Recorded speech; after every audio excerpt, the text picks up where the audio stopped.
I'm Jacob P. Donovan, and welcome to a Discovery Mountain podcast. This is Jake's Take, an oddcast you can trust. Our guests today are Harold Peabody and Natalia Lee. Welcome to the oddcast. Chaplain Jake, do I have to do this? You don't have to, Harold, but I think you'll be glad you did. What are you afraid of, Harold Peabody? Afraid? Nothing. Now hold on, you two. I told you we'd solve this thing on the oddcast. There's nothing to solve, is there? There was a test answer sheet under Harold's desk. Everyone saw it. Natalia, how do you even know? You're in kindergarten. I'm in second grade. Same thing. Harold Peabody, it's not the same thing. You test cheater. Natalia Lee, how dare you accuse me of cheating? I'm an honest person, and I wouldn't do that. Hold on. Natalia, quit making Harold Mrs. O'Leary's cow. I wasn't. Huh? What does that even mean, Chaplain Jake? So now we're calling me a test cheater and a cow? I'm done. Harold, no, I'm not calling you a cow. Natalia's accusing you of something really serious. Taking an answer key to a test. I didn't do it. Right, you maintain your innocence, just like Mrs. O'Leary's cow. I'm very confused and still upset. Story time! Chaplain Jake, this isn't kindergarten, and we're not in the mood for a story. Oh, listen to this one. It'll make perfect sense at the end, okay? I mean, it gets me away from everyone who's looking at me funny, thinking I'm a cheater. Thanks, Natalia. I heard my mom say they found it under your desk, Harold. But... Story time! Listen, ever been to Chicago? Yes. No, but I want to see the bean sculpture there. Well, Chicago is a beautiful city today, but back in 1871, it was almost destroyed. How? By a fire. On the night of October 8th, the fire started. It was windy. Isn't Chicago called the Windy City? Everyone knows that, Harold. Well, the city sure lived up to its nickname that night because the fire spread quickly and burned for 3 days. Whoa, that's a long time. Yep. 3.3 square miles of the city were destroyed. Oh no, people's homes burned down? They did. And the fire left about 100,000 people without homes. That's terrible. It was. And even more terrible, 300 people died. Died?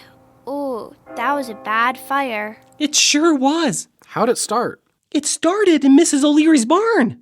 Mrs. O'Leary? Uh-huh. And in the days after the fire, a reporter from the Chicago Tribune made up a story. Reporters aren't supposed to make up stories. They're supposed to report the facts. Right. But this reporter didn't follow that. He wrote the fire started when Mrs. O'Leary's cow kicked over a lantern while being milked. Mrs. O'Leary's cow? Yep. The reporter admitted years later that he'd made the whole thing up. But it didn't matter by then because, you see, everyone had heard the story and they believed it. So what really happened? How'd the fire actually start? Well, nobody knows for sure. It might have been a chimney spark that set some hay on fire, or maybe a neighbor's carelessness. Poor Mrs. O'Leary. Oh, yes, indeedy. People made up songs about her and her cow, blaming them for starting the terrible fire. That's not nice. Sure isn't. Mrs. O'Leary lived the rest of her life away from everybody. Everyone else believed the reporter's story, even though it wasn't true. Ah, I get it. So he took one piece of information and added to it. Exactly. Harold, I'm sorry. I didn't mean to call you a cow. Thanks, and by that, I guess you mean you didn't mean to say I cheated on a test? Yeah, I mean, there could be another reason that test answer key was under your desk, I guess. A reason like this. Read it. A text from Miss Holt. Hey, is this a teacher group chat? What all do you guys talk about? Never mind that. Natalia, read the message from Miss Holt. Okay. Hey, all. I figured out what happened. I dropped my test answer key in class, and it must have slid under Harold's desk. He's innocent, as his grade on the test clearly proves. And then Miss Natasha replied with a laughing face emoji and... And that's enough of reading the teacher group chat. So, Natalia, what'd you think? Harold, you're innocent.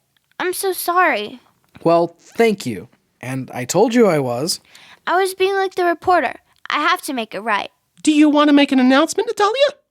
We can ask DS if that's okay. Definitely. I'll go right now. I'll go with you, just to make sure you say it right. I'll apologize, Harold.